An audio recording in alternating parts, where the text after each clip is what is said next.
And we are live. Welcome back, everyone, to another episode of the Payoff Pitch. I think it's been over a week since we had an episode because of the NCAA championship game. We didn't do one last week, right? Or am I just having that weird of a week? No, No, we were doing a live stream of the national championship. And Don talked about how much Houston was cheating. And then I just want to point out the theory we worked out of every game that Florida was down, I either turned off the TV, fell asleep, or walked away from the TV for 5 minutes, and they came back and won. And Steve, you remember I went to the bathroom for about 5-10 minutes, came back, and it was a tie ball game. So the power of my bladder, I guess, is the best way to put that one. You got the Buffalo Wild Wings button over there. That's what you got. Yeah. I want you guys to know Golden Gary had texted me in the middle of at halftime. He said, Daniel, I'm gonna need you to go to the bathroom right now. He's like, I need you to step away. Turn off your TV. But welcome back. We got a lot to talk about. It's been an interesting 2 weeks. Steve's got his little rant on their competition. And how that's going. I gotta save that for Don's here, man. You gotta be able to. I'm kind of mad. I had a really good intro for Don. And I'm kind of mad he's not here. I was so fucking ready. I had such a great intro. It wasn't even funny. But I gotta save it for next week now, so I gotta write it down so I can remember it. But we got a bunch to talk about. So over the last week or two now, we're fully getting some numbers in and seeing how players are. We can start with our studs and duds of the week. We can start with the studs. Kev, who is your kind of big name or your big bat, big pitcher? Who is your player of the week almost? I guess I'll go with probably the obvious one, Hunter Green. He's been pitching really well. I think in his last 2 starts he hasn't given up an earned run. And he's got 15 Ks, so he's been on fire. Whether he can keep that going, because he kind of started hot last year too, and then I think he got hurt and then didn't quite come back the same. So we'll see if he can stay healthy and keep this up. But he's looking really good for the Reds. Yeah, I like it. He's definitely, I think, taken a step forward. When you look at all the metrics, it's also helped. He's played some really good strikeout-friendly teams to start the year. So I think that Reds team as a whole, honestly, to me, they always start out strong. They hit July and they just kind of forget how to play baseball. And then they hit September and they look good again and they make you hopeful for the next year. Steve, what you got? It's clearly an easy pick for the stud of the week, boys. That's Where's Michael. Don? That is Michael Trout. All right. This week's April 6th, April 7th through the 13th, he's hit 3 home runs, 6 RBIs. The engine's on now. The engine's on now. We were trying to start to begin the season. It was revving. Just had to pump the gas a little bit, open it up, get her warmed up. Starting to get warmed up. All right, starting to get warmed up. He's looking good. All he has to do now is just stay healthy. Stay healthy. I'm happy to see that he's tied with the MLB lead for home runs with 6 on the season. And yeah, man, I mean, and also what the Angels are top of the AL West. They lost their first series of the season against Houston. They've won 2-1 every single series this year so far. So yeah, looking good to start off. We'll see what happens. And Lydio wanted to also mention Kyron Paris, who he was on consideration from one of my studs of the week. He's looked insanely good. Yeah. With taking over from Moniak in center. Yeah, I'm big on that. My stud of the week was Brenton Doyle. He didn't play enough to count as a qualified player in the last week or two, but 9 for 17 with 7 extra base hits and 11 RBIs. And that was again with like I don't remember who they played, but I mean he hit over 500 for the last week. How many games did he play? I want to say 5. Wow. He only had 7. He only had 19 total at bats. And this was from numbers from all the way from the beginning of like the last 2 weeks. For me is what I looked at. Wow. Only 5 games. Jeez. Yeah, and it was 9 for 17 with 7 extra base hits, and they won like 1 game of this last week, so that means he was literally all of their run support. He's definitely putting his name out there as a star. I think we could see another All-Star appearance from him. But so yeah, he was my stud of the week. Honorable mention for me was Kyron Paris and Spencer Schwellenbach, just because he's got a soft spot in my heart because he's been dominating. Austin Riley's been playing all right for y'all. Oh my god, dude! Seeing those home runs today, I was like, "Oh, I know they're gonna make me so sad tomorrow." That's just how it goes. It's like watching Mackenzie Gore pitch 5 innings, and then they hand the ball off to Jose Ferrer. Got 9 Ks, 9 Ks, 3 Nationals had put up 4 runs, 4-0, just smoking. It's like, oh no, they're pulling up. The Marlins game went from 4-3 to like 12. Ridiculous. God. Oh, it was sick. I had that full game on that one. Oh, I was mad. Someone said the Nationals remind him of they send out an ace and they bring spring training Ricky Vaughn out of the bullpen. that's the best way to explain it. God. That's a good analogy. Oh my god! At least their bats are moving. Like it'd be worse if they're getting their bullpen's getting torn up and they're not hitting the ball, but their bats have kind of woken up. James Wood's been great. Yeah, James Wood. He was kind of the guy I was thinking about going with, but I just couldn't pass up on Hunter Green. I stayed away from him because I figured you were gonna pick him. I was like, I can't put James in this one. But I had to go my boy Trout. I have to stay on brand over here. Yeah, stay on Trout. Yeah, no, I mean James Woods hit, I think 3 or 4 home runs this week and got 7 runs, 2 stolen bases, on base percentage over 500. I mean, now if we can just get Dylan Cruz to start hitting like that. I know, he learned how to make contact, so that's impressive. It took him 15 games. He finally got some hits. Yes. I wonder how many Pirates fans that argued like take Dylan Cruz over Paul Skeens. Pitchers are unpredictable. Are like looking back now and been like, you know what? Like, yeah. Let's do so for our dud of the week. Steve, I'll start with you. Who was your bum this week? My bum this week is Brandon Marsh. And the reason why I'm saying Brandon Marsh is he hasn't got a hit all of this month so far. And I bring it up because as soon as we talk about him, I guarantee you Brandon Marsh is going to get a hit. Well, he's out this whole week. What's that? They're sitting him this whole series, so we won't see. Are they? Until, wow! Friday, yeah. Wow! I mean, I figured like at the beginning of the season, the talks were he was going to get a chance to be a regular, everyday starter for them, and he's just really kind of. This has been like self-inflicted. Like he's just hit a wall right now. Last season, he was a good bet for me to get like a hit. He was always around 190, 175 to get a hit. So it was always a good little piece to throw on even almost straight up too, if you want to really take that juice. But but it's I think last year he did kind of start slow, if I remember correctly. And then the end of the season, he kind of picked it up. Yeah, like watching him with the Angels, like he's a summer guy. But yeah, I mean, it's It hasn't hit once. 10 games this month so far? He hasn't got 1 hit. He's 0 for 26. His last 26 at bats. So, but now it makes sense why they're going to sit him the whole series.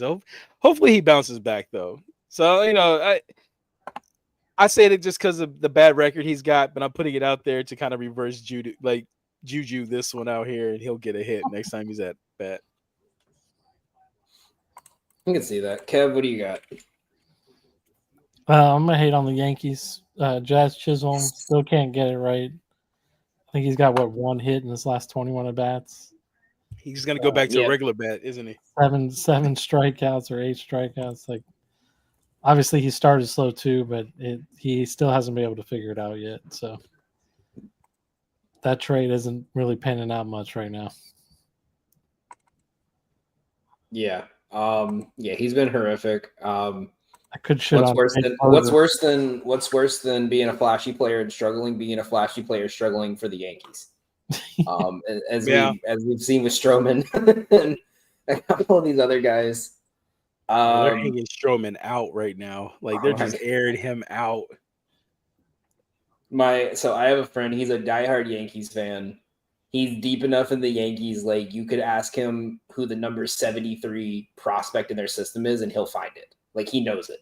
Like he loves the Yankees that much. He said the happiest I've ever been to watch the Yankees struggle is watching Stroman give up 5 in the first. Well, you guys called it before the season started, man. That was the biggest question mark about their whole rotation. Well, before the injury, but you guys were saying Marcus Stroman was the weakest link that they had out there. So 100%, and he still is.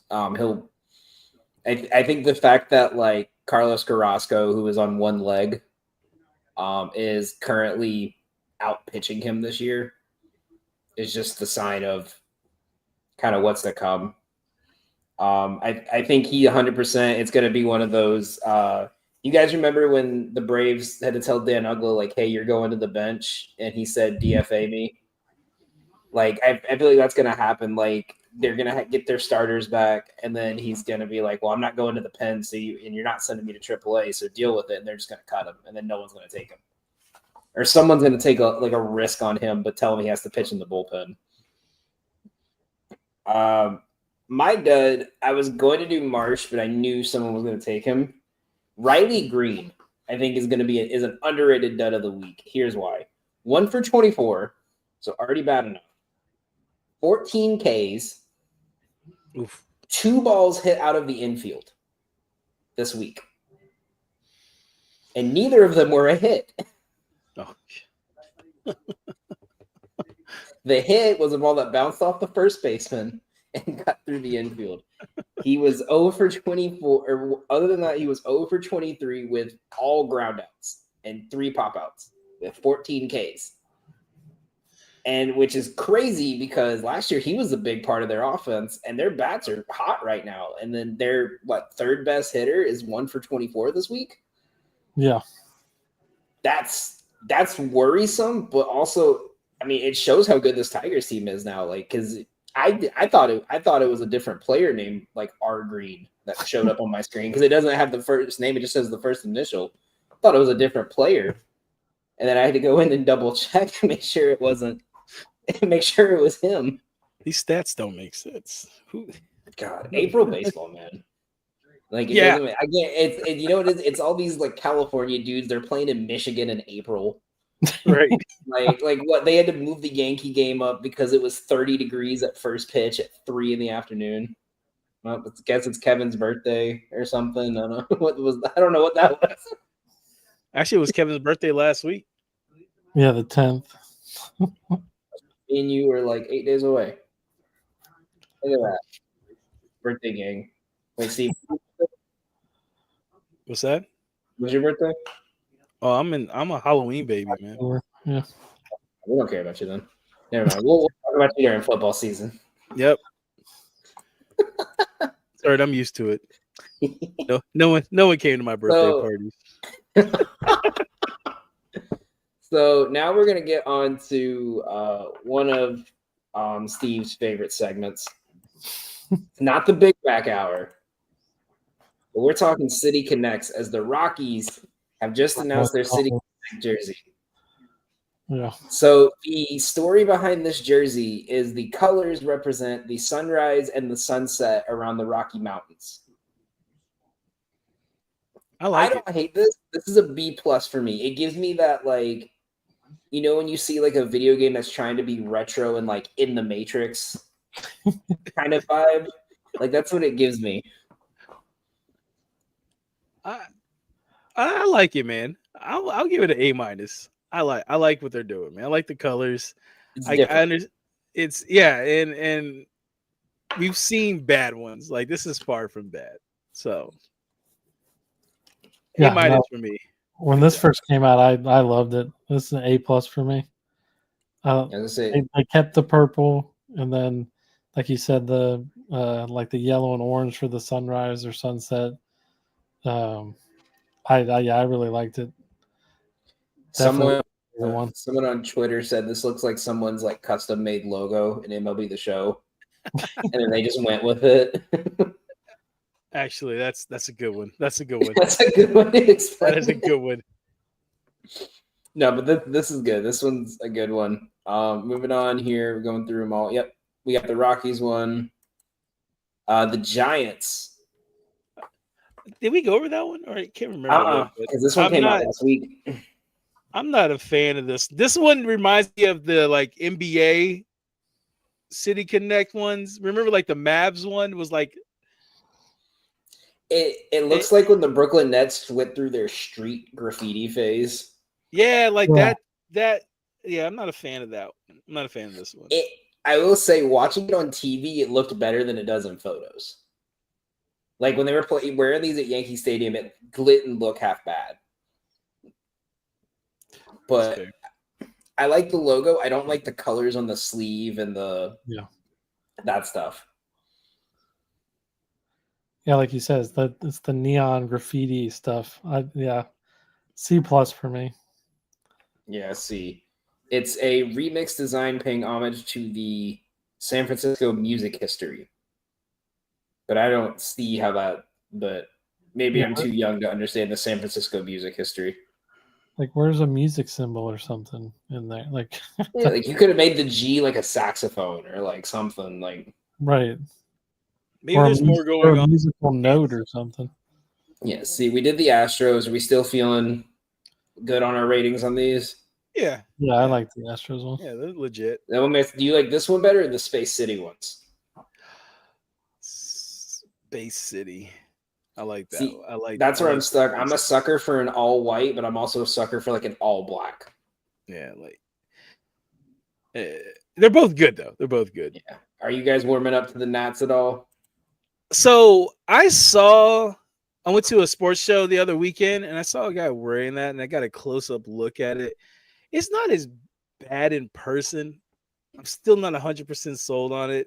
I still like the Cherry Blossoms one a few years back that they dropped, but this one's another one where if you're close up, the details make sense, Right. but far away it's just another blue jersey. You know what it was? It was because I think for me they did the Cherry Blossom the same year that the Nats did, and it was like the whole city was almost like the theme this year is Cherry Blossom.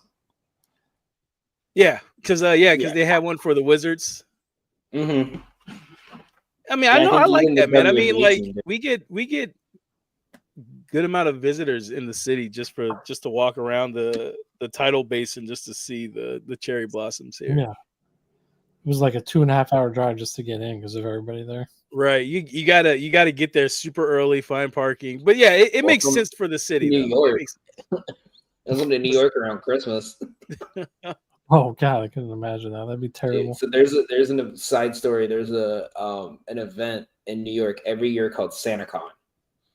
It is only thing it is people doing a massive beer crawl, getting drunk in the streets, and everyone wears Santa costumes. There's nothing involving Christmas. It's literally just it shuts the city down borderline. I had my boss one time tell me like, "Hey, I'm giving you this weekend off, just because I know you're gonna have to take the train where SantaCon's gonna be to get to work." And like they had to shut down the subway because you couldn't get in because that was that many people. Just a bunch of drunk ass. Yeah, I think the Reds. Yeah, these are also the same from last year. So yeah, that's all of them. Now we're gonna get into Steve's favorite thing. Big bag, big bag, big bag, big bag. My theme music.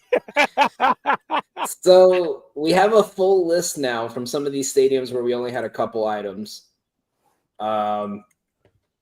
So we're going to start with the White Sox, who surprisingly have been filling out the stadium this year. Is it because of the food?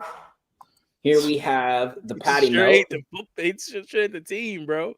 Here we have a patty melt and fries. Doesn't say a price. We have a spicy chicken sandwich. Okay. It's a Korean fried chicken sandwich from Fuku. And then we have the Celebration 125th anniversary milkshakes. Hey man, You get a cookie that's shaped like the pinwheels. It's got icing with sprinkles on the outside, and it comes with little pieces of cake inside. That's a win. That's a win. Chicken sandwich, I'm cool with, but man, I just give me a dog. When it comes to the food, I need basic baseball. Like don't get me wrong, it looks good at a restaurant. Like I'll go sit down and eat that, but yeah, give me regular food. But yeah, that milkshake, yes sir. Kev?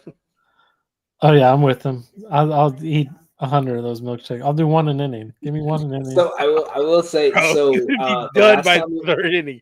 the last time that's gonna be your 999 challenge. Right, 9 but, milkshake and lactate pills. He's not making it to the ninth inning. He's gonna be, I gotta go home. We went to a Yankees game a couple years ago when they were doing the milkshakes for Judge, right? That were like that. So at first I thought, and they had the coating around the outside. I thought it was like whipped cream, right? So I finished the milkshake and I'm like, okay, I'll just, lick it off. It was just pure buttercream frosting. Hell yeah. And it wasn't bad, but when you're expecting whipped cream, imagine you're expecting whipped cream and you just get thick frosting and it's like 100 degrees outside. No. Disgusting. Side note, Framber did get pulled because he gave up 3 more runs in the top of the 6th. Or the bottom of the 5th. Solid. Fuck. It was a double, a triple, and then a sacrifice fly. So he didn't even get an out in that inning. They pulled him for the sacrifice fly. So the next one we have here is from the Mets. We only have one photo, but here's the top 5 must-have items according to Darren Ravel. Pig's Beach smoked turkey sandwich. Ultimate grilled cheese with tomato fondue, which is pictured right here.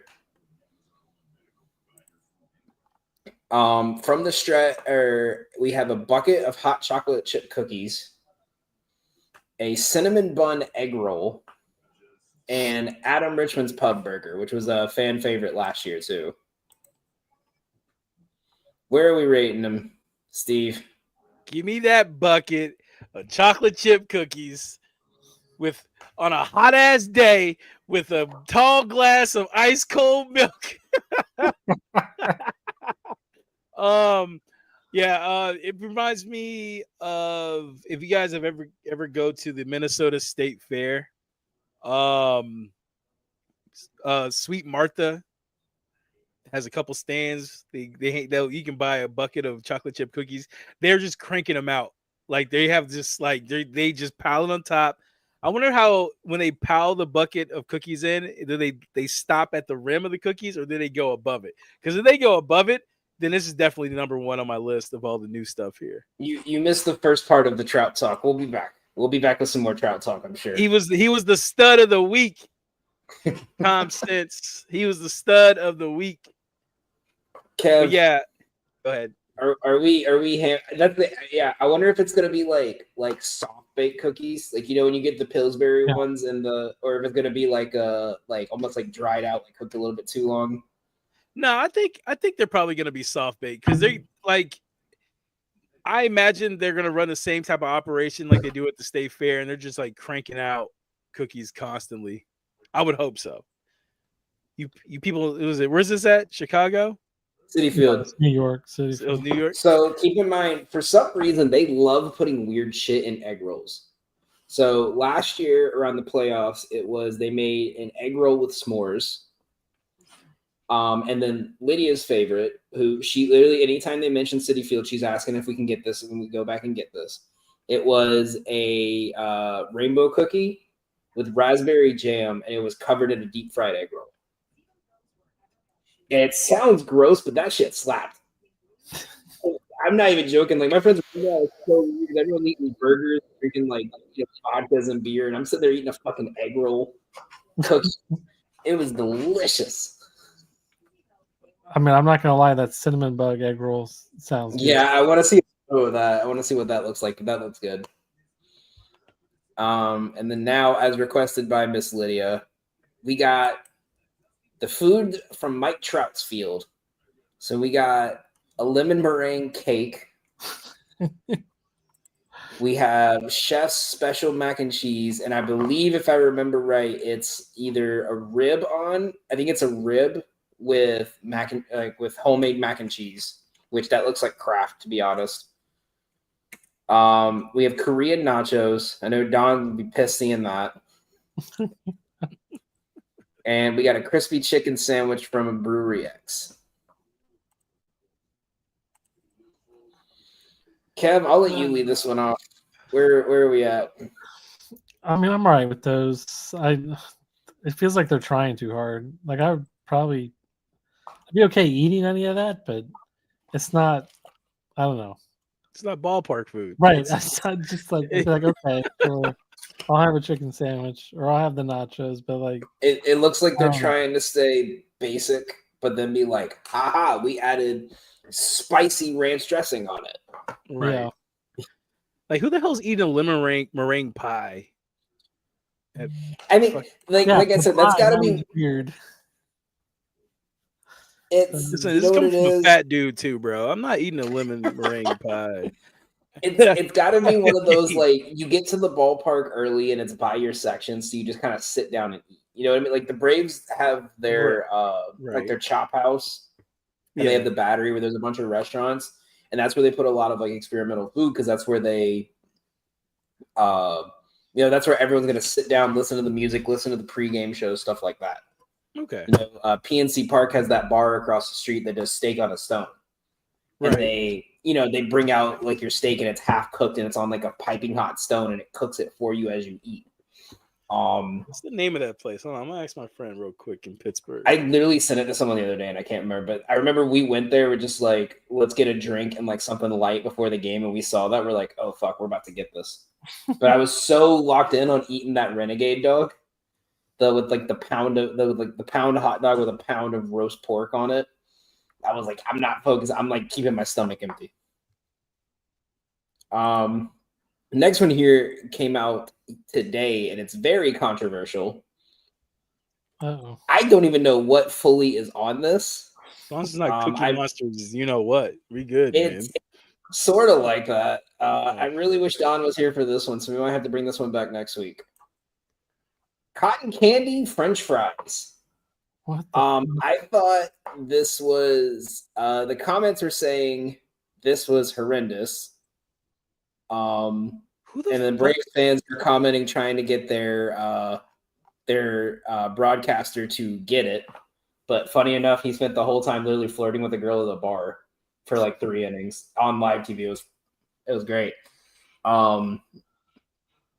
It looks like it's just French fries with some kind of blue dressing, like blue ketchup maybe, and cotton candy on top. That's disgusting. Yeah, that doesn't look appealing. Why the who I get why we're is this? terrified. Hold on, what was this post? This was posted the 14th. This was Not posted at April 1 o'clock Fool's Day? today. This was posted today. That's gross. What ballpark is serving this? Toronto. I now understand why we're Fucking- tariffing Canada. I'm Canadians, man. I'm on their side now. I can't believe I'm saying this, but I saw this and I was like, yeah. What kind of bullshit? Hold on, man. Like, blow this shit up. Like, what the fuck is like? First off, it It doesn't even It's say just what the dressing is. like that's not appealing. I've never like. I get it. People like French fries and let's say Wendy's Frosties, right? They like dipping French fries in Wendy's Frosties. I understand that. That's savory and sweet. I get that. But this shit, it's hot as fuck outside. I'm at a game. And I have sticky ass cotton candy on top of my French fries with some blue. Let's assume it's something sweet. Let's assume it's something sweet. Like that's my thought. Is it's probably like Yo, ketchup they put exactly, blue dye Constance. in. This does look like a second grade cooking project. A bunch of fucking kids. You know what? My criticism would change. They go, yeah, this was created by such and such elementary school, and they all voted on this, and yeah, this is made by the third grade class. Okay, cool. I'm not even mad anymore because it's a bunch of children. But no, this isn't getting created by a bunch of children. This was somebody in the PR department. They're like, yo, man, we gotta come up with something cool here. Fucking Canadians, man. I don't know, man. Like Kevin's just looking on in horror right now. like Kev's got kids, man. I don't even think Kev's kids would touch this Kev, shit with a I 10 need foot you pole, to show man. this photo. Like, I'll send it to you. I need you to show this photo to your kids, and I want you to ask them, "Would you eat this?" Yeah, I can do that. But I guarantee. I mean, that's. I guarantee your I kids. hope they say no. Your kids are gonna Yes, be I may have to on the disown top, them. and they're gonna be like, "Dad, do you want the fries, Dad?" I guarantee you're gonna be stuck eating blue, fucking French fries. Right, that might be what Kev- happens. Kev's If I not go gonna to be the on the like, yeah, show. I have cotton candy fries, and then they just eat the cotton candy. They're gonna Fries eat the go away. little piece of cotton candy on the top, and then you're gonna be left with fucking blue But French fries. see, what's gonna happen is you're gonna eat a fry, and you're gonna get that little piece of cotton candy that like fell off on it. Your tongue's gonna look like in SpongeBob when he accidentally eats the snail food. He just Like, is the blue? Is that icing or is it just ketchup they made blue? that's what I'm it doesn't hoping say. it's something sweet. I hope it's something sweet because if that's ketchup, that makes it even worse to me if it's ketchup because that's gross as shit. You got ketchup on French fries with fucking cotton candy. I've never understood. My the blood whole pressure's getting salty worked up sweet- here. My fat Yeah. back is hurting. I've never understood the whole salty sweet thing. Other than like chocolate covered pretzels, that's about as far as I go with salty and sweet. Like I said, like Kev, I understand. Like people like Frosties and French fries, like dipping Frosties, and I get that. I mean, it makes sense. I never got that either. But I would never eat that at a game. But what this right here? Nah, man. This is a swing and a miss. I got two more, and then I'm gonna go through the full list of ESPN's like best weird food at each stadium. A couple of them we've already done, but just let's see how we feel about them. Like quick grade. So this one, I already showed this one to Steve. This was the inspiration for this week's Big Back one. I was hoping for a more incredibly weird response from him. Besides, I would tear that up, but we have a home run stack: 2 patties, candied bacon, house smoked brisket, red slaw, onion rings, curly fries, with Carolina barbecue and Coca-Cola barbecue. Yeah, I mean, I would 100% eat that. This up. I would tear that shit up. Yeah, 100%. We went, like I said, it can feed a family, bro. So Truist Park food's always really good. So we went for Lydia's birthday, and as her present, my dad had gotten us the tickets right like in the Delta Club right behind home plate, right? So they bring you to like a private dining area before the game, and all the food's free, and they give you like little plates so you can get samples and stuff. I've never had better food in my life than at the Truist Park Delta Lounge. Like, you go to the City Field one, it's just hot dogs and hamburgers, and you just scan your little code in. Bro, we were eating like steak tartare and shit like that for free. And this next one I found on Twitter, I, no joke, was about to fall asleep, saw this at 3 a.m, and I screenshotted it and saved it because I knew we had to talk about this one. And I did it because, and I woke up checking again to make sure it was there because I thought I like hallucinated it. The Sky Rosa Skyline Chili Coney dog on a La Rosa's pepperoni pizza. What's wrong with Ohio, man? It's a pass. It's a pass for me, dog. It's a no for me, dog. Like, no, sir. Pete, come on, guys. Who the fuck wants to eat that at a game? If you're gonna do my that, stomach, yeah, bro, my stomach be fucked up. Sitting there, got like, yo, bro, I can't. I'm not making it. I gotta go. And I'm not taking it number 2 in a stadium bathroom. All right, I'm not doing that. Well, if you gotta go, I'm not doing that. I'm out. I'll tell you right now, if I'm doing that, Steve's gonna be in the river. Bro, Steve's gonna be floating in the river mid-game. No. All right, so pizza and chili. No. So MLB made a list of every weird food this year, after seeing this monstrosity. So fast rating: banana bread pudding in a helmet. You already know, man. If it's in a Quick helmet, I'm grade, eating it. F through A plus. What do we got? A, it's in a helmet. I mean, since it's in a helmet, I'll give it a B minus. We got the boomstick burrito, 2 foot long burrito with rice, beans, taco meat, nacho cheese, pico, lettuce, and sour cream. Give it a B. It'd have to take like 3 people to eat that. That's a D for Yeah. me, bro. I'm not eating a big ass burrito, a 2-foot burrito. We got a Patroni tiramisu in a helmet, espresso, mascarpone cream, ladyfinger cookies, and cocoa powder. You already know, A. B It's a minus. C. It's a C for me. That's just because of the helmet. I'm not eating a tiramisu at a Yankees game. No. It's in a helmet. I gotta finish it so I can take the helmet home. We already talked about the celebration cake shake. 100%. A. But what up, corn dog? F. Get it off my F. screen. The All right, that's an A for quesadilla. Cal, but F for all of us. You know, Cal said he'll try it. All right. I want you to know he put that in a group chat we had with Lee, and he put Cookie Monster's dick looks really good, Danny. And they were like, "What the fuck did y'all talk about on your show?" The s'mores quesadilla. This is an A for me. I would fucking tear that up. 100%. A plus. I'm with you, Danny. I'd eat that. That'd be another 9 for 9 for me. I eat one minute. Easy. Wow, B for me. Oh, that should be Don's punishment. If he loses the challenge, he's got to go and do a 9 for 9 challenge. But it's the What Up Dogs in Seattle.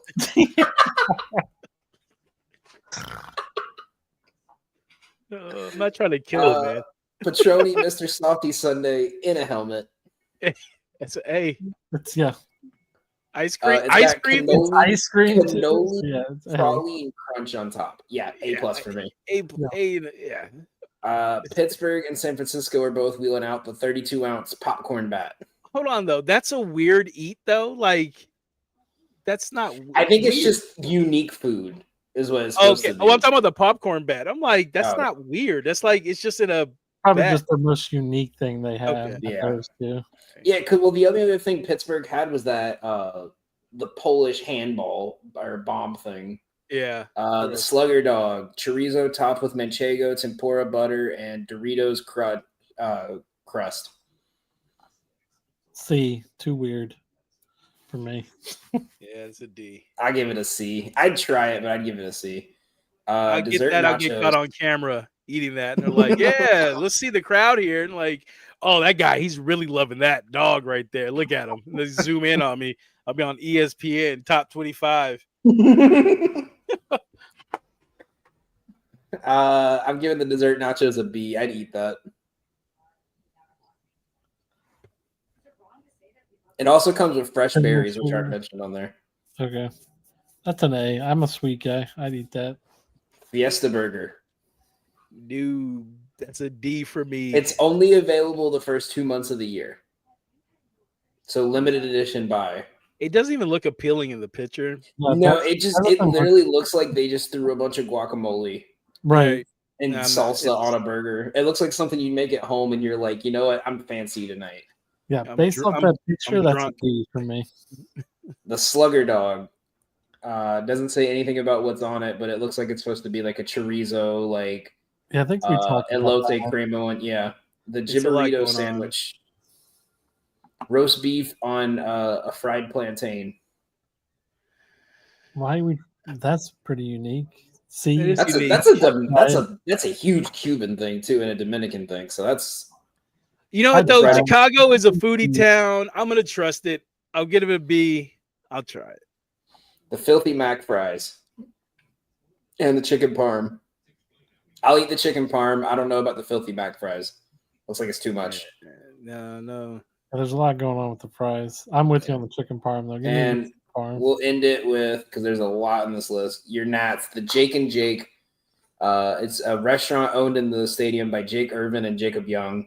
Smoked brisket sandwich. I'd eat that. I don't know about the bun, but I would eat that. It looks like an everything bagel almost, or an everything bun. Yeah.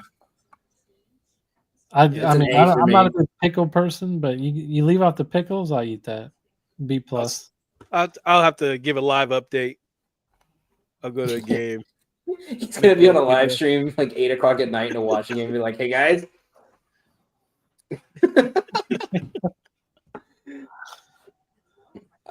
So moving on here, after we did Steve's segment, the big news came out yesterday. Justin Steele out for the season.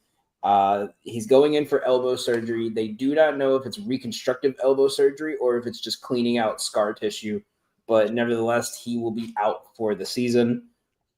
It's a big injury news for a Cubs team that has been amazing to start this year. They lose one of their top 2 pitchers, now leaving their rotation a little bit short with Imanaga, Tyone, Matthew Boyd, Ben Brown. Normally this is, and Colin Rea kind of closing out that 5th spot, but normally this is a situation where they would have Wisniewski, but they don't have him anymore because he went for Kyle Tucker. Is there anyone that you guys think they should trade for? Anyone that they need to possibly look at bringing in a free agency to kind of maybe fill that void? Or is there even, do you think this is it too early to bring in a prospect? It's probably too early to bring in a prospect. What I've been reading so far is now the Cubs have jumped up in that list of teams that are kind of putting their hands together and waiting for Sandy to make a move on him. With the Cubs sitting the top of the NL Central, I think they're going to be, well, see, Cubs fans, I know Comm Sense is a Cubs fan, and he knows how their ownership works. That's the question. Is their ownership up to make a move? So I will say in prospect wise, they only have 3 pitching prospects in their top 25. Only one of them is projected to be on the roster by the end of the season, or at least see the field by the end of this season. Actually, 2 are Brandon Birdsell and Cade Horton. In AAA, I don't think Horton's pitched yet. I don't think either guy has pitched yet. No, Horton has pitched 2 games, 7 innings, 4 hits, but walks have been the issue. He has 7. He's only given up 4 hits, but he has 7 walks and 12 strikeouts. The batters have a 160 average against him. I mean, I think you could hold out with Rea. Rea looked really sharp yesterday against the Dodgers, which I was not expecting from him. I've never been big on him. And that was like a last-second start for him, too, because Justin got hurt. Yeah, I think we could possibly see him by July, I would say, is the best place to put them at. They're cheap. Yeah. I mean, the thing is you would have to give up prospects. So you're looking at probably Alcantara, Triantos, Balestros, probably all. I think 4, 5, and 6 is a little bit high, but I think if they're desperate enough for someone like Sandy, they're going to do it. We'll see, man. But they've definitely moved up that list of teams that are possible landing spots for Sandy. Now. I think it also depends on. I think it also depends on where they're at going into the trade deadline. Like if you get to July and you're like, okay, we're 10 games ahead of second place in our division, and we're looking like we're gonna try to. Our goal is to make the NLCS. Then I think you go after Sandy. If you're leading the division, but it looks like you're kind of just treading water, like you might just be that 3 seed that has to play like an overpowered NL East team that didn't win their division, or like the Giants or the Padres who are going to lose their division but win 90 games. I think it's a different story. But I think also you got to worry about the fact that Pete Crow Armstrong turned down a $75 million extension from him. So you got to figure out how you're going to pay him at the same time. Right. Is the side still hurt, or is he serviceable until? I think he's coming. I think he's back. still hurt. I think he's working his way back. I think he pitched. I think he did some minor work. I think. But see, even then, I'm not big on him. Like I'm really not. Like as a holding place until you get to July. Yeah. He got put on the IL March 18th, 15-day IL, expected to return by May 1st. His rehab starts tomorrow. 2 rehab starts on the 15th and the 20th, where they're going to have him pitch limited pitch the first game and a full game the second game, and then they'll see from there. So, I mean, if he comes back in May and then he can get you till July and you're still in first, then I think they absolutely need to try to go after Sandy if they want to try to have a chance. Good point. Yeah. Good point. Yeah, that's fair. But all right, so let's say they don't go after Sandy. Who's another target you might? I know everyone jokes Trevor Bauer, but I think no one's gonna go after him. Dude, bro, Trevor, like I followed a chick that got him in trouble, and the back and forth with all that shit is crazy. Like I don't know, man. You just gotta stay away from Trevor Bauer. Yeah, it's my favorite thing with him is like he's like, oh, the GMs don't want me, and it's like, okay, but they have like 100 scouts, and they're Right. like, do we have a player that could put up the same numbers as him for the same amount of money and not bring all this drama? Right, buddy. We've all watched Moneyball. All right, we know how this works. All right, we don't need you. Exactly. But no, you gotta stay away from him. But what I see Com Sin says, lose a lefty, get a lefty. So who's a lefty out there who is possible? You know what you guys need is Bryce Elder from the Braves. That's who you need. Yeah. Give us your top 3 prospects. We'll give you Bryce Elder. He's a great pitcher if you don't watch the Braves. Trust me, he's the best pitcher we have. Lights out. I mean, Kyle Freeland of the Rockies, they're going to be terrible. Yeah, but do you want a contact pitcher in Wrigley, a fly In ball Wrigley? pitcher in Wrigley? Yeah. I mean, he's doing all right in Colorado. Yeah, but to be fair, the difference is in Colorado, everyone's swinging for the fences every pitch because you know the ball's going to float. Right. It's also why, like, I have a theory that when the wind's blowing out too hard in Chicago, that the best thing to do is to always take the under, because everyone knows if they hit it high enough, it's going to blow out of the park, and everyone starts swinging for the fences. But no, I don't mind him. Even if you don't go after a lefty, because I think the thing that makes the Cubs so good is they already have enough lefties. Like, it's not like this was their only lefty in their system, in their depth chart. Right. What about Joe German Ryan, maybe? Joe Ryan, if they're struggling enough, I think German Marquez might be a good option. And you could probably give up maybe one top 15 prospect for him, and like someone like Vidal Brujan or someone that's going to kind of just be a utility player, I think would be a good one.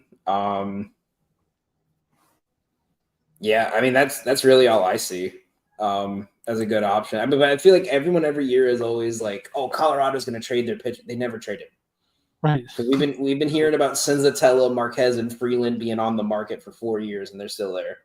Right. You got to keep him, because who the hell wants to pitch in Colorado? So might as well keep him. Yeah. Fun fact for you, Kev: the guy that replaced Valdez had more strikeouts in an inning in 2/3 than he did in 4.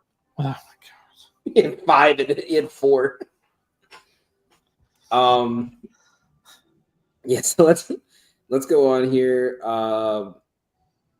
Before we get into any games, we'll do our MLB standings, early All-Star predictions here. Who has kind of shocked you the most in MLB standings, and who's kind of disappointed you, Steve? The Angels definitely been one of the biggest shocks for me. I didn't expect them to be top of the AL West. Disappointing. Probably. Well, we said the Orioles are going to fall off. That was consensus across preseason when we talked about them. Because who said that? I just want to point out all 5 teams that I said it was going to do good and do bad are all doing good or doing bad right now, and I feel you great. Called it. I'm giving you the credit. In your Braves, your Braves are a shock. Listen. As a Braves fan, I walked into this season and I'm like, yeah, we're gonna do great. There was everything in me was like, oh, we're gonna fucking suck. 5-11 right now, bottom of the NL East. I mean, Nationals are one game ahead of you. Yeah. It's not. It's not hot right now, but it's a long season. It's a long season. Just get through this first month. Nah, yeah, I think we're still going to be fighting for a playoff spot. It's just the fact that everyone is hurt. Right. My only worry is like if we're bad enough this year, I say just let Ronnie and Spencer just rehab. Don't put them in full force. Don't make them feel like they got to go, balls to the wall to make this team survive the year. I think it'd be better just to let them like have a year to get adjusted, figure out everything, and then next year just MVP level play. Kev, you got anyone? Yeah, I mean, for my surprise, like I didn't expect the Giants to come out this hot. Like I thought they would compete in the West, probably finish third, but I didn't think they'd be out this hot this quickly. And then kind of my disappointment so far, I'm going with the Royals. I thought they'd be like how the Giants are right now, like a 12-6 instead of 8-9. So the Royals are my disappointment. I thought with those bats, that pitching, they'd be in a good spot already. What do you think the issue is? Do you think it could be like the weather? Because I know like a lot of their games have been like really nasty weather, or like because it just for me it feels like their bullpen isn't there. Yeah, their bullpen has been struggling, and then like they haven't performed well on the road. 2-5 on the road. I mean, it could be weather, as you said. It's been kind of cold this spring, just all around baseball, especially in areas like Kansas City. They had to play in Cleveland as well. So, weather could be a factor. You had 2 series against the Guardians, a series against the Twins, and then a series against the Brewers team that's been 500. And I just feel like you should have done better in those 3, and they haven't. Yeah, as of today, only one team in that division is more than one game above 500. Yeah. And that's Detroit. Detroit, yep. For me, I would say the Padres. I saw a lot of people kind of counting out the Padres. I feel like every year we always have this conversation of like, will Dylan Cease get traded? Will Arias get traded? What are they going to do with Machado, Tatis? And it feels like everyone's like wanting them to blow it up and rebuild. But why? Like they have a solid team. You just happen to be in division with the team that has a blank check for every player in the league. They're 13-3. Yeah. They haven't given up a run in I think it's 34 consecutive innings now. 3 straight games without giving up a run this weekend. Granted, it was the Rockies, but still, it wasn't even your aces. Like you had Kyle Hart, who's a back end reliever. They're converted to a starter, throw 6 shut. 13-3, best record in the league. 7-3 in their last 10. For me, other than the Braves, I would say the team that it's kind of disappointed me has been Seattle. I think everyone had very high expectations on them coming in, including I know Steve, you and Don had them World Series ticket. But it seems like we're gonna have a similar year where it's their pitching, their rotation gets them through to the 7th, and if their bats aren't producing already, then they're gonna lose the game anyway. Yeah. Or it's gonna be Randy or Julio having to hit some crazy clutch 9th inning home run. I mean, they as good as I think the Athletics are gonna be this year, they made the Athletics look like a top team in the league the way they were playing against them. Yeah. So I really worry about them, especially in a division that's this. I mean, every team, it's 9-6, 9-7, 8-8, 7-8, 6-10. So I mean, early off the gate, every team is close. Yeah, and I think that's how this division is going to go. I think we're going to see 5 teams fighting for just above 500. And it's, can your rotation keep up, or can your bullpen keep up with your starters?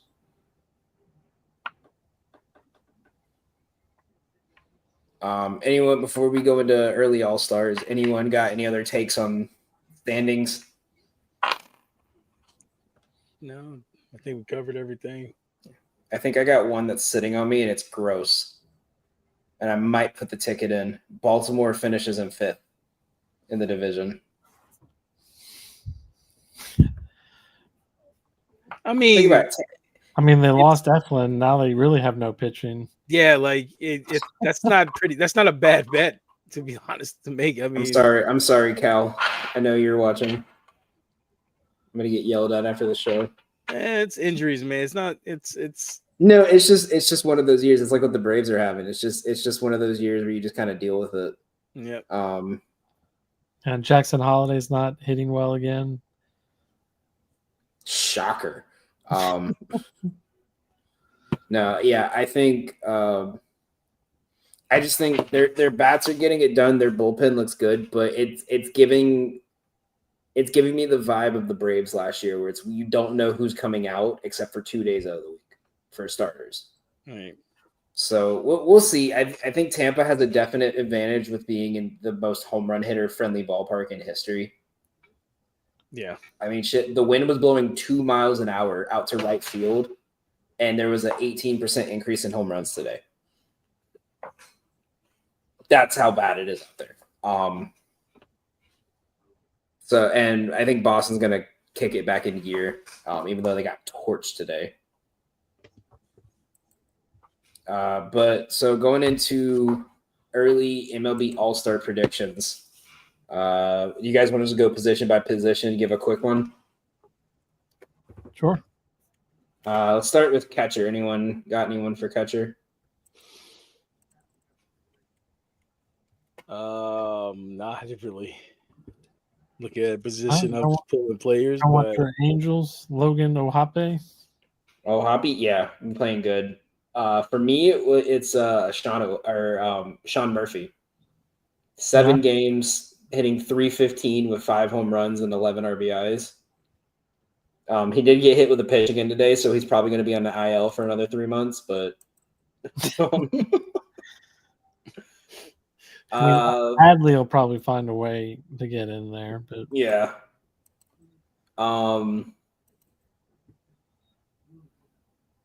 So I would say anyone outfield, infield kind of stuck out to you. We already know you're saying Trout. you know, he's gonna win a golden. He's gonna win. He's gonna win a Golden Glove in right field, boys. I'm calling it now. How do you feel about that play where the fan grabbed the ball out of his glove? I only saw a picture of it. I didn't see a clip of it. So I really don't. I can't say it's not like the what is it, the Yankees Dodgers World Series game. It was very similar to that. The only difference is no one held on to him to grab the ball out. Like the guy reached into the glove and just pulled it out. And what they were saying is the difference is because Trout went into the stands to catch it. Yeah. That it's not illegal for the fan to grab it. I mean, if no one is holding him, I feel different because like the one in the World Series, like that was a hit job, bro. Like they were working together. That like broken his arm, yeah. Right. Like that was if Trout wasn't physically in danger to get hurt, I don't feel any certain way. Kind of like, all right, man, that's just how it is. But if like they put him like at risk to get hurt, then I feel a certain way about it, regardless if it's Trout or not. Just any player in a spot where he could get hurt by a fan, I feel a certain way about. But if they're saying it just happened to be, let's just call it a bang bang play, and they just snatched the ball out of his glove, it is what it is. Kev, what do you think about it? yeah, I mean, are we at the point where you got to put up netting all the way down, right? No, I don't think so. So, Because like I said, it wasn't. I mean, The the stuff one in that New happened York- in the Yankees game, and then The Yankees game was fucked up. Like Right. you can't do that, bro. Like I'm pretty sure they didn't kick the fan out that took the ball from Trout. But those guys at Yankee Stadium so just they needed to be kicked out of the fucking game. they Like, escorted you gotta him go. out. They escorted him out but as they were escorting him out, Trout had asked the Angels team to bring him down to the dugout after the game. Okay, Because the thing was the fan, like, after he realized, like, oh shit, I just grabbed it out. I didn't grab this out of a fan's glove. He went, oh my god, I'm sorry. Yeah. Like, and like fans were high-fiving him and stuff. But so for me, the biggest worry is, they basically said the rule was because the fan didn't reach into out of the stands to grab it, it was in the stands, right? That it was legal. But now it puts up this like precedent I worry about with, you're going to get fans at all these games being like, okay, if this guy's diving for a ball in the right field foul pole, we're all just going to grab it out of the glove. Right. You know what I mean? Like, you got, not even a playoff series. Let's say it's, Phillies versus Braves. Castellanos is going to the right field foul pole, reaches over, catches it, but then someone like smacks it out of the glove. Yep. They're going to say he reached into the stands and it's legal, and now it can put players at risk. Yeah, that's the problem. You make a good point with that, Danny, because once you start threatening the getting physical with a player, and like I said, that guy, that fan, if it's going the way you described it, Danny, he kind of like, oh shit, like he made a mistake, put his hands up. He wasn't trying to really impact. No, he clearly wasn't. Like, he was caught up in the moment trying to catch it. Yeah, like he was trying to catch it. He did that. That's fine to me because he realized at that moment, like, oh shit, like I'm not trying to be that guy who's like ripping out his hand and high five people. He just was looking at the ball. He was focused on the ball, not necessarily what Trout was doing.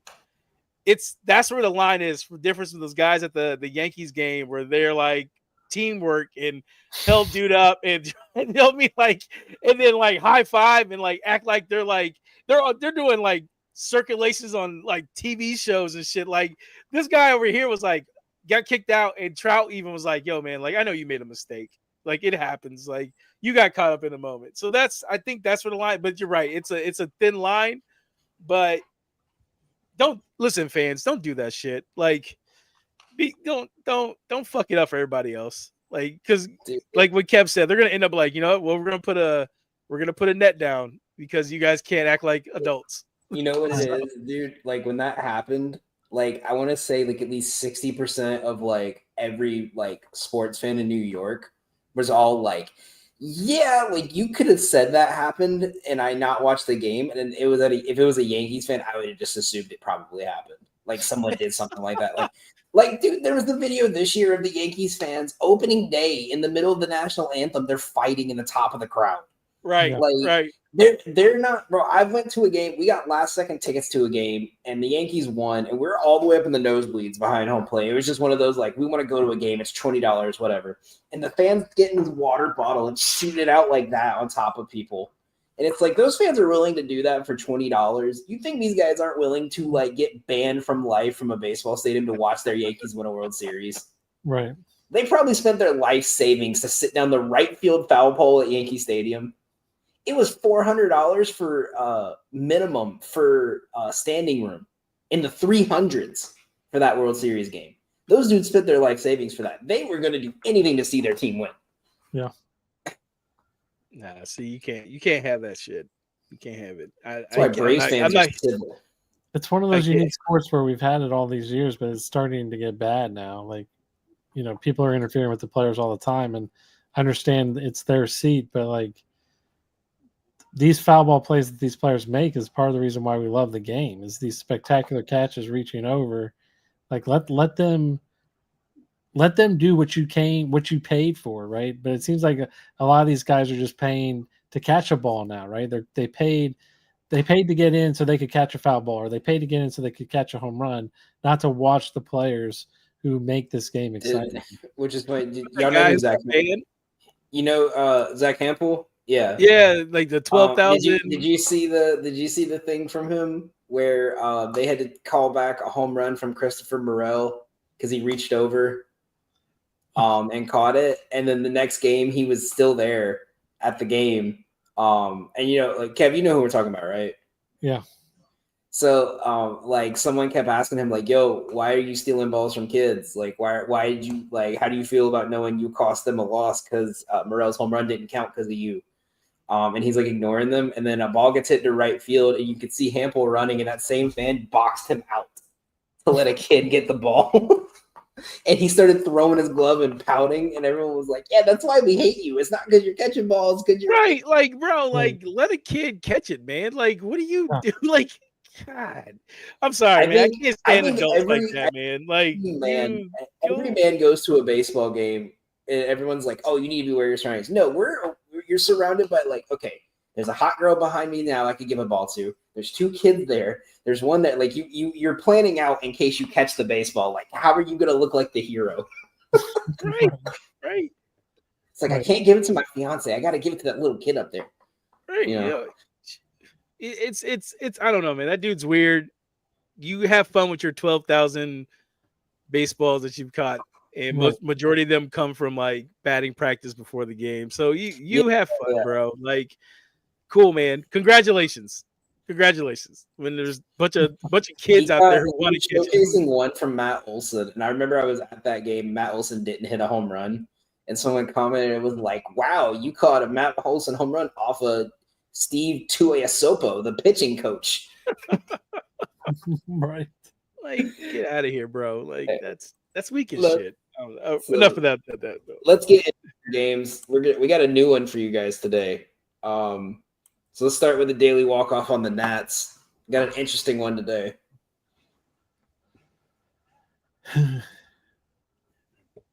Played with Marquise Grissom. All right. Oh boy. Kev, you're on your own on this one, bro. The bats left, throws left, I think might get y'all too. So now you gotta start thinking. Honestly, I'm gonna leave Zimmerman there for bats left, throws left, right?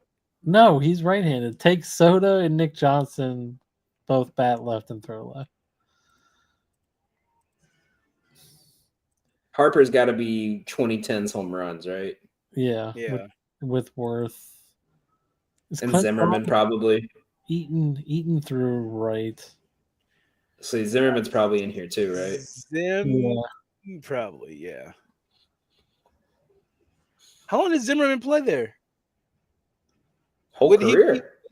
Would he be top 5 in stolen bases in 24 or 2004? I think he's more likely home runs. He was a third base and a first base, but he wasn't speedy. Yeah. Okay.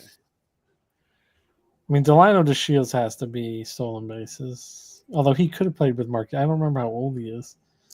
Fuck. Delino DeShields was like 2010s when they were like really bad. When it was like them and the Braves fighting for last place every year.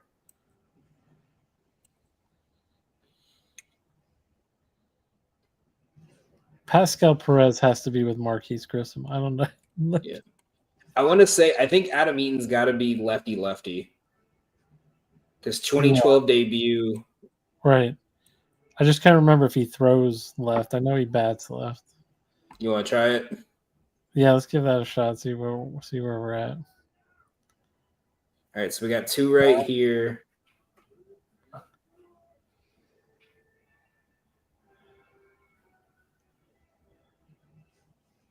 Oh, Clinton Robinson didn't play with Marquise Grissom. So he's... I think he might be left. But then where does Eaton go?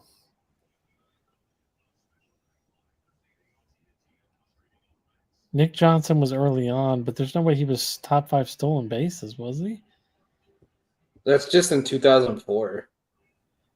I guess move him there. I mean, move Eaton's. I think I'm with you. Eaton's left. Yeah, Jeff Fazro. See what that does. 2 check. This was 1, so Fazro's got to be on there. So move Perez and Chavez. Let's see. Nope. No. All right. So then Delano, put Delano, play with Marquez, with Tony Batista. It's got to be. Yeah, switch with Tony Batista. There we go. Yeah, let's do the Braves. That was a hard one. Yeah, that was difficult. Oh, okay. Bats left, throws left. Ronnie's got to be here. And Freddie's got to be there. I mean, that's hard because Freddie's definitely in that.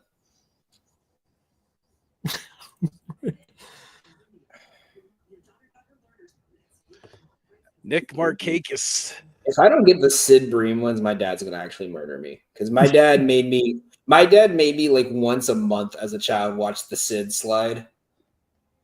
Like from that game, like he has a video of him record like when he was in like broadcasting school recording over it. Everything made me watch it all the time.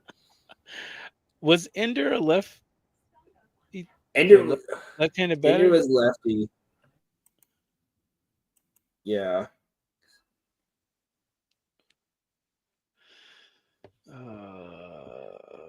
I'm gonna hit it and see. Drew Jones. Oh shit. Well, I'm that glad guy. I did my part. All right, so this contribution of Ender. All right. This one's gonna be a little bit harder. It's a game. I don't know if you guys played it. I used to play this all the time. It's annoyingly frustrating. It's called MLB Pickle. I've played this before. So let me get what this. Is So what this game is it's like, you ever played Purtle? Uh-huh. It's the NBA one where you got to pick an NBA player and it tells you like you got to guess who the NBA player is. It's like that. So you got to guess the mystery player. It's going to tell you if you got the right team, right league or division, which way they bat, which way they throw, what year they're born, how old they are, what position. And you got to get as close as you can as possible. So like I said, so green outline is if it's correct. Gold dashed indicates the player plays in either the revealed league or division. So if you pick a player in the AL West and it's dashed, it means it's either an NL West player or an AL Central or East player. Gold dashed around age means you're within a 2-year age range.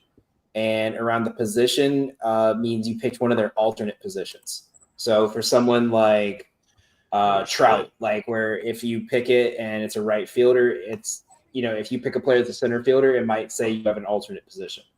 Does that make sense? Okay. So, Steve, I'll let you guess the mystery player to start. Ronald Acuna Jr. You said Acuna, it makes me want to cry. All right, so it's a righty from Venezuela, and he's somewhere between 25 and 29, and he's either an AL East, NL Central, or NL West player. Shit. So he's not a right fielder, and he's not in Atlanta. So Kev, if you want to make the next guess, you said NL. So it's either NL West, NL Central, or AL East. Oh, okay. And he's 25, 26, 28, or 29.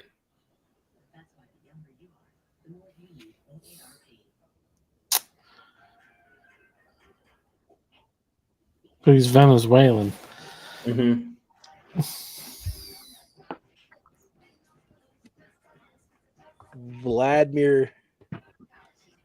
Vlad's Dominican. Oh, okay. Is he? I thought he was Venezuelan. Take a shot. Take a shot.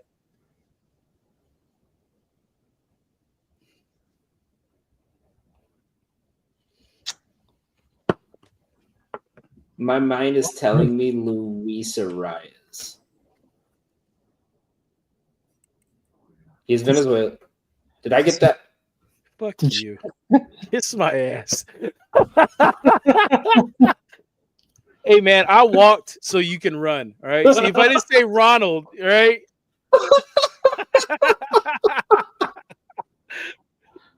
Wow. Good. I want you to know. I looked at my Danny. phone. I was looking at my bet. There's nothing on there about Luis Arias. I feel like a god right now. Good shit, man. That was such a lucky fucking All right, guess, so too. hold on. So what helped you? Just because it was Venezuelan, or what? So my mind was like, okay, it's probably an infielder because most outfielders play alternate outfield positions. Right. It said so. My thought was when I do these, my always thought is all right. So if it's got the gold around the NL East, I'm thinking okay. If I guess NL West and it's not still gold, then it means it's an AL East player. So it already narrows it down to one division. Right. So I was trying to think someone around the same age, and I was like, all right, let me start with like NL West, and I'm trying to think of like teammates that played with him in the World Baseball Classic, and the only one that could come to my mind was Arias. So I was like, okay, if I could get the Venezuelan connection at the very minimum, then I know like okay, it's or even if I couldn't remember if he was Venezuelan or Mexican, so I was like, all right, let me put that in because then at least I can get the right division or the right like the right team. Yeah. So that was a lucky fucking guess. You're never gonna see anything like that from me again. There's a football one too. It's called Weddle.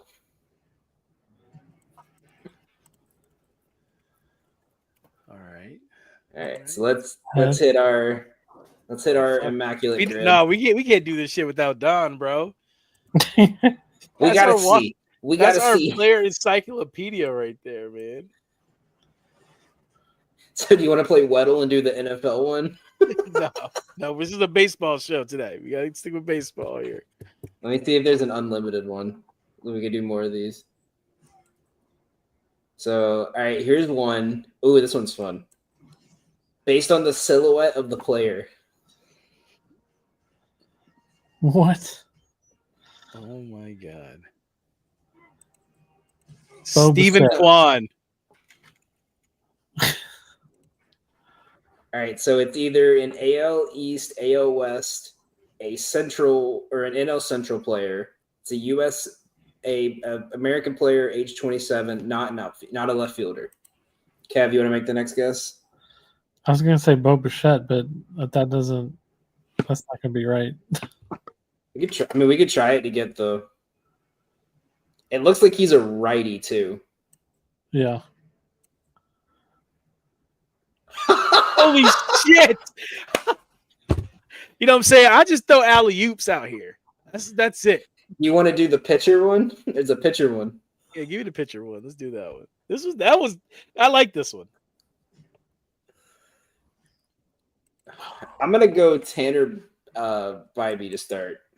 All right, U.S. pitcher, not in the AL Central, so it's most likely an NL player because this isn't put together.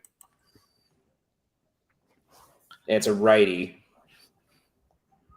It was a righty? It is, yeah, because you can see from the silhouette he's throwing from the right. Oh, right. Yeah, okay. The kick off the mound is what's getting me, like, because that seems like really. The leg kick is like real. Seems like it's really signature. Glasnow?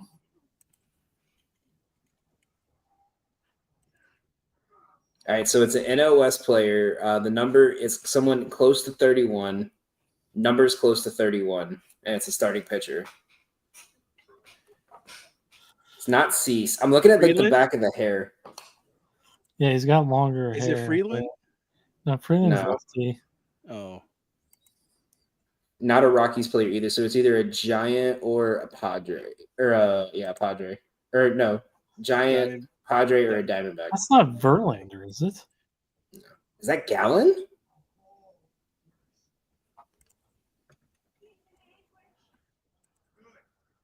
All right, so it is a D-back. Oh shit. Could it be Corbin? Yeah. It has to be. Yeah. Right? Yeah.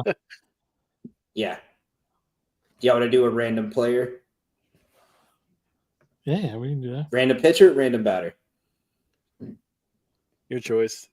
I like pitcher, but we'll see. Okay. Oh, ooh, hold That's on. the one we just did. Yeah, Yeah. I gotta put it back in. Bo It's just- Bichette. Boom! Got it. We'll do one random batter and a random pitcher. All right, so righty. Steve, I'll give you the first guess.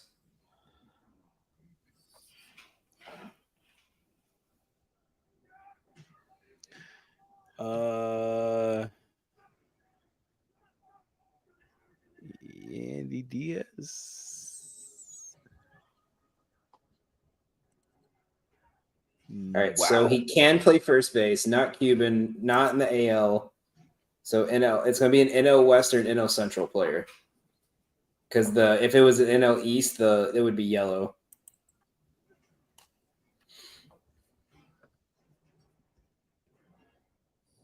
Kev, you got a guess? Let's go back to the Diamondbacks to Eugenio Suarez. All right, it's a Venezuelan. It's a righty, so it's not. So it's in the NL West. It's in the NL West. Venezuelan. Yeah, let me make sure I have the. Wait, So it looks like it's someone that can play first or third. And it's no, not it's Manny, probably, right? it's Manny probably Machado's not Venezuelan, right? It's gonna be an NL Central player, I think. Oh, okay. Because if it was NL West, this would be green. Oh, and if it was NL East, this would be yellow. So it's an NL Central.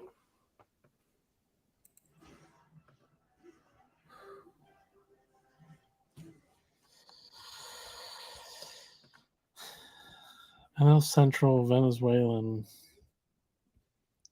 Is it Candelario? It's not William. He's lefty, Contreras, right? It's not Contreras because you said it's a third baseman. It looks like he can play third and first. We can try Contreras. Wilson? William.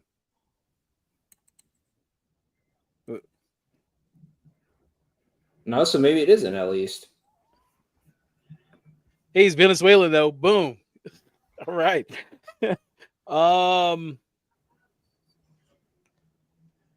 There's no shot it's Ronnie. So it's NL East? I think so.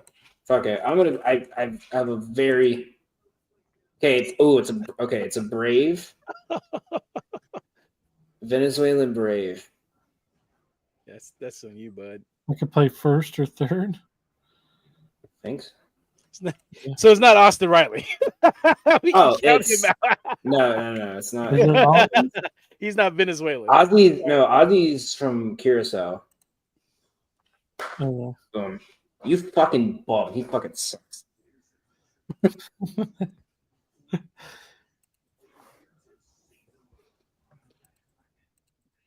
Okay, let me see if I can get us a random pitcher. But there's a teams one?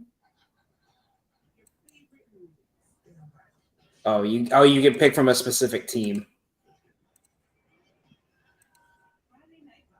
There's a basketball one called Jump Shot. You got to pick off their jump shot. Right, this was Corbin, right? right. Yep. Yeah. All right, random pitcher. Another righty. Oh, that pitch went in the dirt. It's a curveball. Who has that motion? Yeah, I did. Kev, you want to start this one? Let's do Logan Gilbert. It's not him, but throw something out there. All right, so it's an AL. It's at least so I think they do it. It's if it's in the right division or right league. Yeah. So USA player, AL Central, AL East. Way off on the age though, because it's not yellow. It's not Cole, right? He didn't throw a curveball.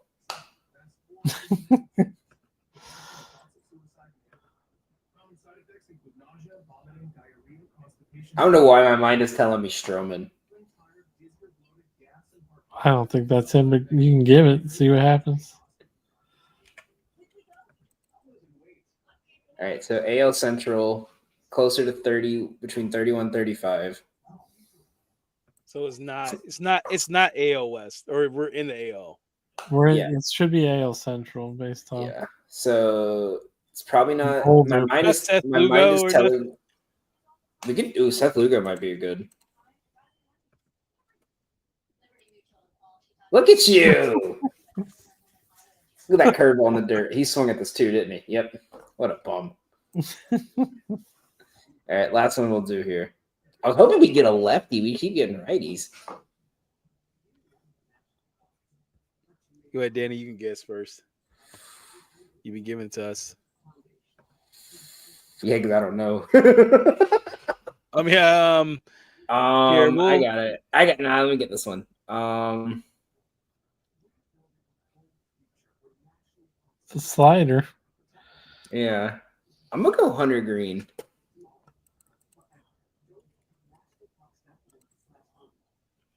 All right, close to 25, starting pitcher in the American League. Steve, I'll let you get the next guess.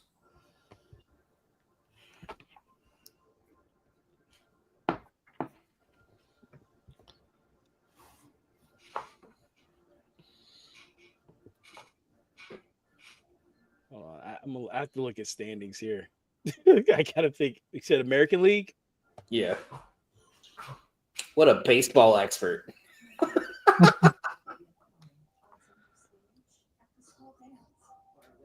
No, I'm a visual guy. You know what I mean? So I'm looking at Yeah, the team here.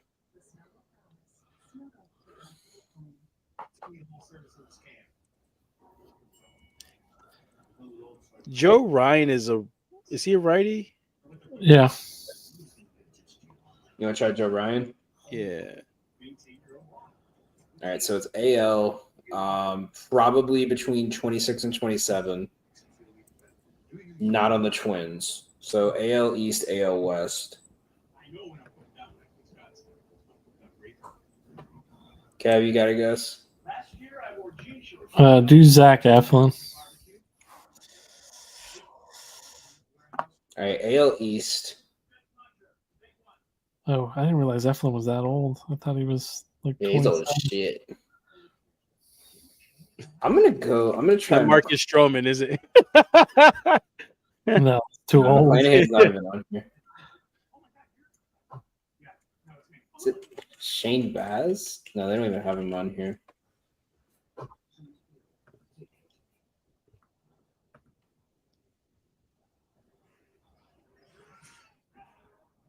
Hmm.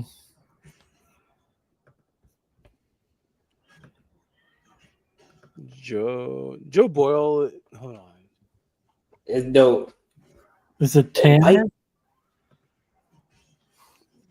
Who? Tanner Hulk or Hawk? Harry? Guy that gave up 10 runs in 3 innings? No. No. Number's super high, though.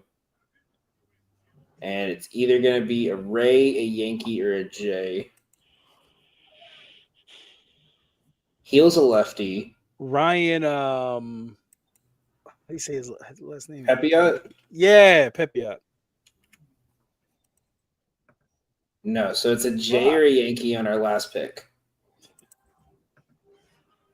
My mind is telling me either Garrett Cole or Clark Schmidt. With a high number? Well, Clark Schmidt's got a high number, but I don't think he's got a number in the 90s.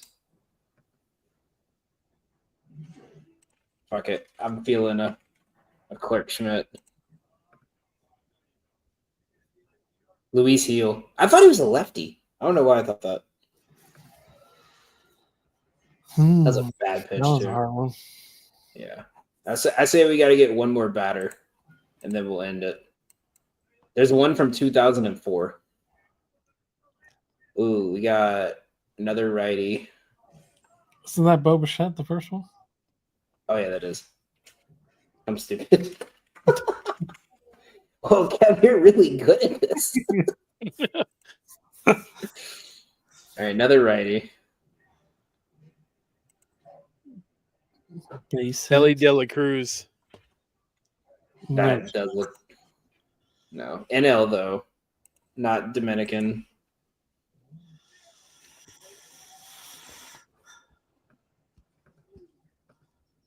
He looks old. The swing. Yeah, he just looks old.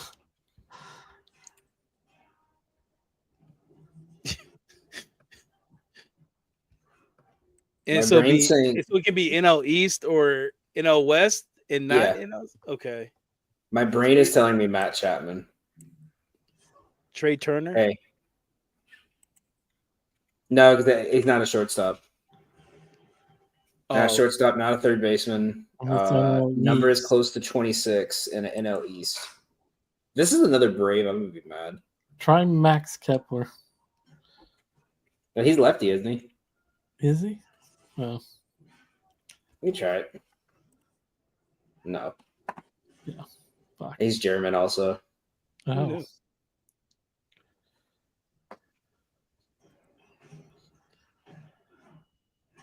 We're nowhere near on the age yet. Yeah. So he's got to be like 25 to 28. He's somewhere on the NL East, and he's not the Phillies. So He's not a Braves, shortstop, Nats, third baseman, left fielder. Braves, Nats, Mets. Marlins.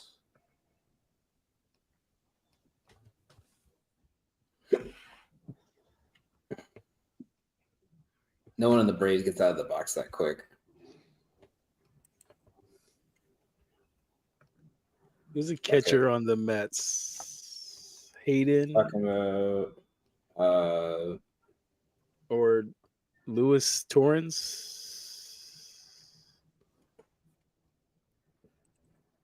it's a Met from the Not a U.S. catcher.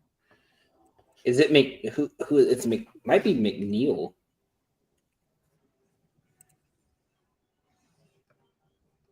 Or Yeah, we're off with the ages here. It's like Nemo. Fuck it. Last guess. I'm going Nemo. Fuck. JD Martinez. Told you he was old. I've never seen JD Martinez run out of the box like that before. What the that's what was throwing me off. Like who? Come on, we gotta get one. All right. Lefty. Get a lefty. There we go. That's a nice looking swing too. It's not Shohei, the leg's too high. Not Freddie. He's skinny too.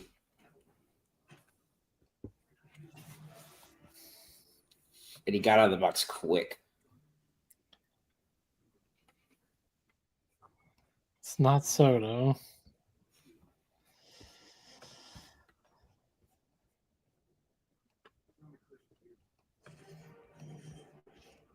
If y'all will indulge me. Ian Happ.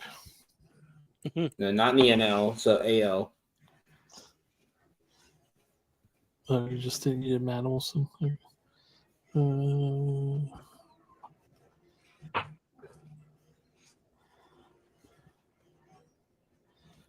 It's not Court. No, he said Taylor first. Ward is left-handed, right? Yeah. Great pull.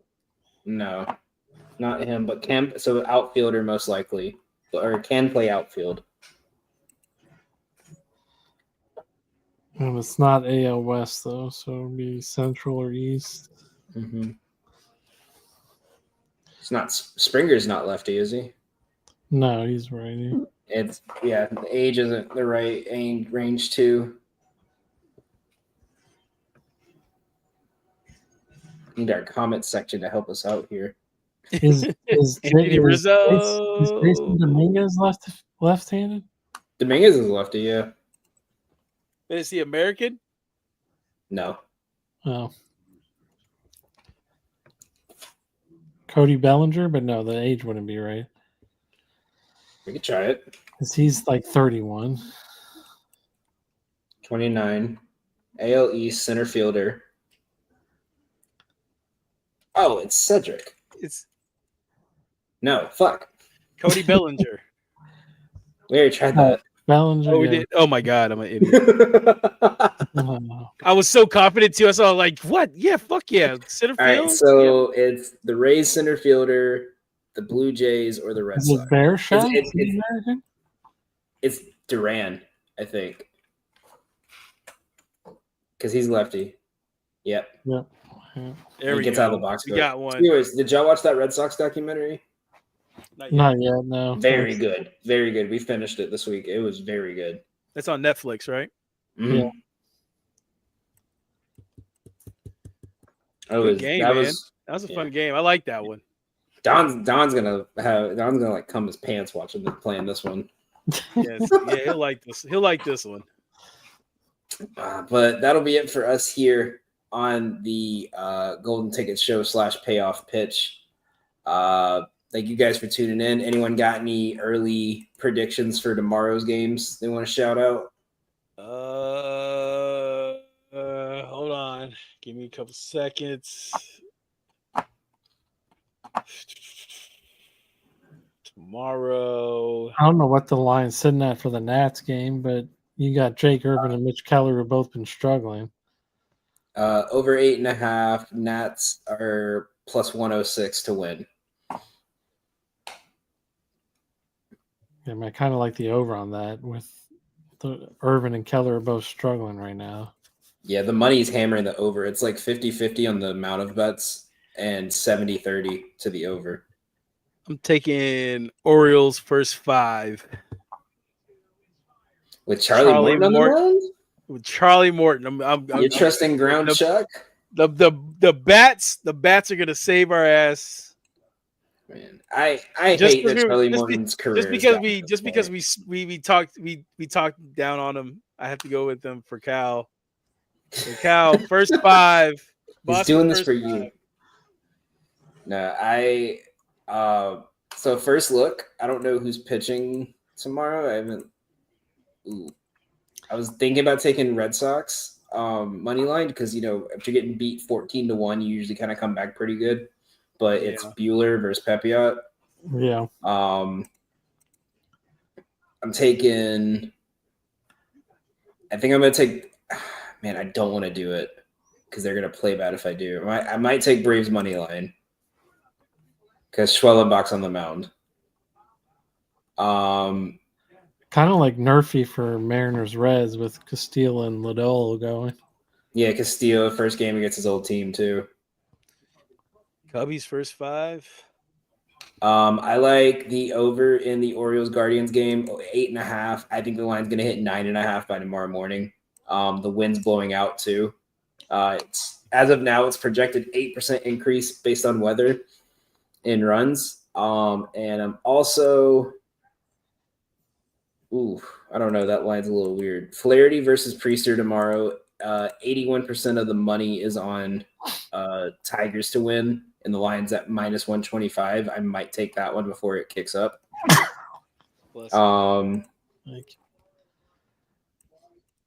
Yeah, I might do Cubs first 5. Shota's on the mound. Versus versus Vasquez. Yeah, I'm with you on that one. I'm actually gonna lay that in right now. It's a little scary, but I kind of like the Angels money line going up against Corbin, but they got Kikuchi going. So yeah, here's my thing. I was gonna bet that too. Some books have it listed as Corbin pitching. Some books have it listed as Tyler Mahle. Okay. So I would wait on that because Corbin wasn't even supposed to be in the rotation. He was just we have no one, so we got to put him in here until Mahle gets back. Okay. But if he does pitch, JD Davis 3-37 at bats is hitting 300 with 4 home runs. Trout's 0 for 3, but Taylor Ward is 3 for 7. Travis d'Arnaud is 8 for 16 against Patrick Corbin, and Logan O'Hoppe is 1 for 3, and Renifo's 2 for 3 with 3 RBIs. Yeah. And for some reason, no one on this team has ever hit Kikuchi good, which is insane because Kikuchi is terrible. I am a Kikuchi hater. I mean, I'm actually I don't think he's that lover, but no. Somebody had to say it, man. Somebody's got to be the immature guy here, man. Yeah, we don't have Don here. But that'll be it for us here on the Payoff Pitch. Make sure you guys tune in to. Are you guys still doing College Juice Pod, or are y'all waiting until closer to football season? Taking a break right now for like a week or two, then back at it. Doing the preseason breakdown of schedules. Talk about movement, transfer portal. Talk about the Nico, drama going on right now. That was great. That was leaving great. Tennessee. Looks like he's about to land at UNC. So they already put us on 3. Said he's not going there. Oh, he's not going to UNC. That's what On3 is reporting. So now it's looking like either UCLA, USC, Notre Dame, or Tulane. Tulane. Yeah, a Hawaiian mobile quarterback in a Belichick system, that would work out well. I hope he lands at like UCLA, just so he can play. He's got to go to one of the schools at a Big Ten. Now they're on the West Coast, so either USC or UCLA, so they can play against Oregon. Because the rumor is that Dan Lanning was the one that kind of told Tennessee ahead of time. So we'll love to see Oregon versus. Shout out Dan Lanning over the last 3 years. Had the memorable quote when they destroyed Colorado, and then it's just like, oh, okay, I'm gonna expose your team just because I'm tired of these college kids ruining the sport. Right, like get out of here, man. Dan Lanning, dude, go find yourself a 35-year-old quarterback and go lose to Ohio State and not make it to the. I love with the NBA players, where Terrence Mann was talking about, there was like guys who were averaging 4 points a game in college, winning 500, 600K, and having to explain that they're not that good. And then Tyler Ulis was like, well, you're only averaging that in the NBA. And he had to tell him, like, yeah, but I was averaging 20 a game in college. So that's why I'm averaging 5 in the NBA. Right. It's like, it's okay. Your brother played more than you did, and he only averaged 2 points a game. Right. Yeah, it's so we'll be covering that stuff. And then just previewing and then giving our win totals as it gets closer to the season, preparing for college football to kick off, our favorite sport. So, or my favorite sport. Sorry, Kev. Yeah, I know okay. basketball is shit. Shout out to your college baseball Longhorns, #1 in the country. Hook 'em, man. We had to steal Texas A&M's coach, change things around, back to prominence. All that just for Folger Boaz on UNC to shut you down in the College World Series.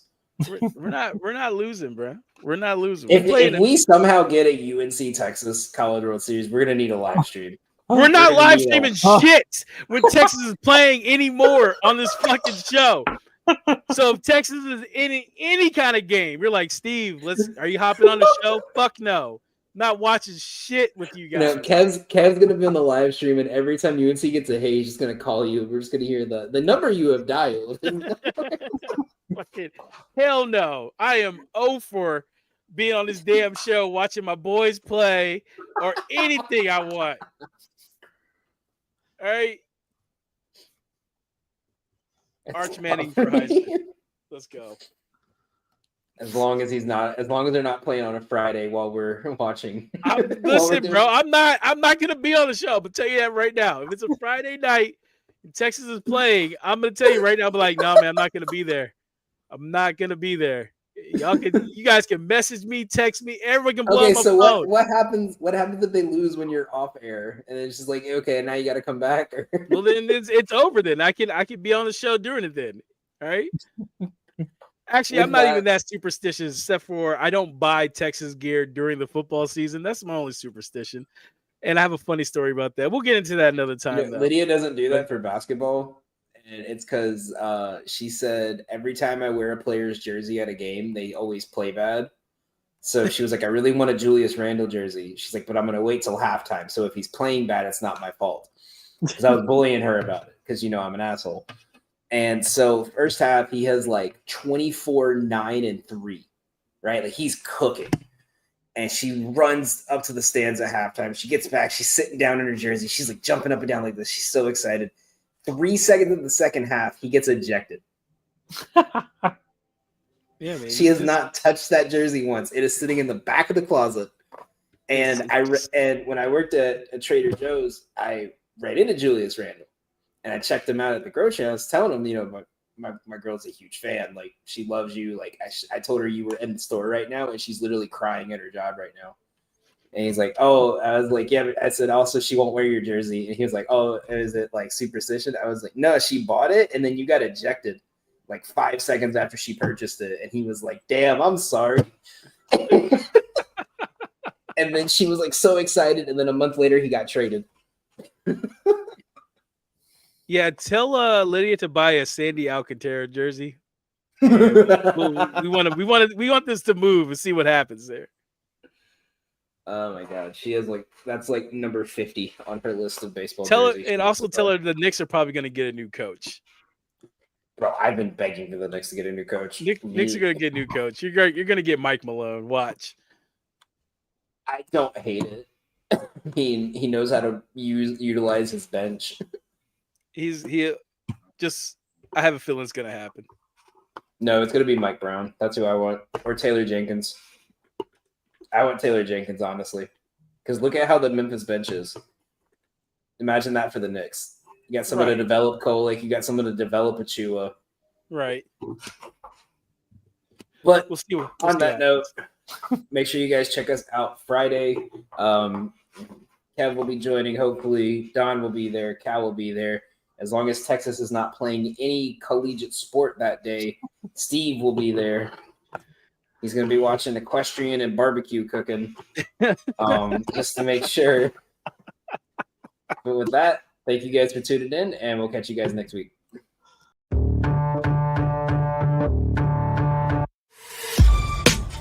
This has been a For Frequency Sake Podcast Network production.